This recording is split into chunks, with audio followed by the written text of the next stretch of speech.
Mapagpalang Friday sa inyong lahat, guys. So, magluluto tayo ng sinigang na baboy. So, ang ingredients natin, of course, ang baboy. Meron tayong kangkong. Meron tayong radish, gabi, sitaw. Siyempre, meron tayong onion. Maglalagay din tayo ng eggplant at saka kamatis. So, ang pampaasim na natin gagamitin ay ang Mamacitas.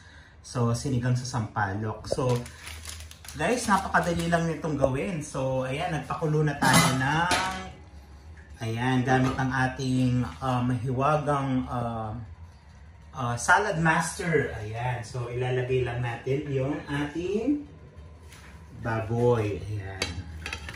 So, pakukuluin natin yung ating baboy. Ayan. So, ayan na nga. So, guys, inilagay nga pala natin yung ating gabi at saka yung ating radish kasabay ng pagpapakulo natin sa baboy. Medyo matagal to kasi para matagal lumambot yung mga vegetables na to. So, ilagay rin natin yung kamatis at saka yung ating sibuyas. So, inilagay na natin lahat. So, pakuluin natin for about 10 to 15 minutes. So, napakasarap niyan, guys. O, baboy yan.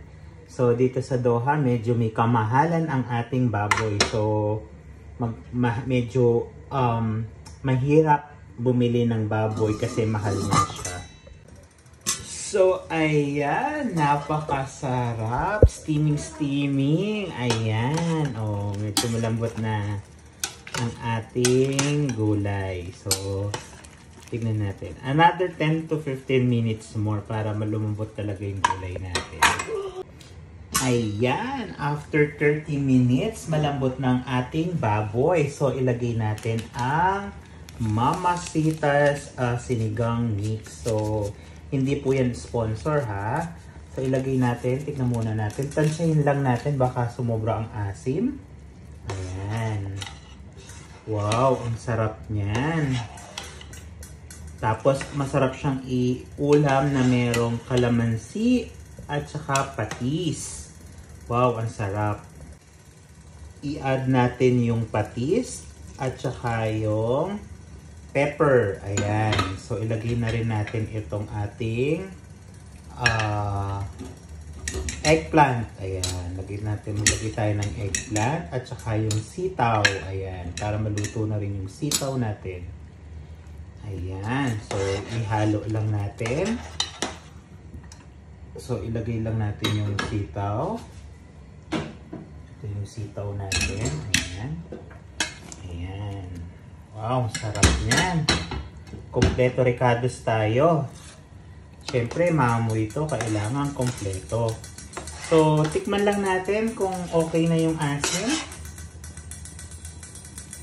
Ayan. 1 kilong baboy nga pala ito, guys.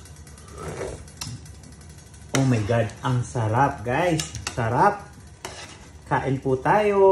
Kain po tayo. After 5 to 10 minutes, ilagay natin yung kangkong at finish na ang ating sinigang. Ayan, yan ang finished product natin. So, napakasarap niya, napakaasim. So, ayan ang sinigang na baboy. So, guys, itry nyo ang recipe. Napakasarap nito at kain po tayo. God be the glory. Thank you po.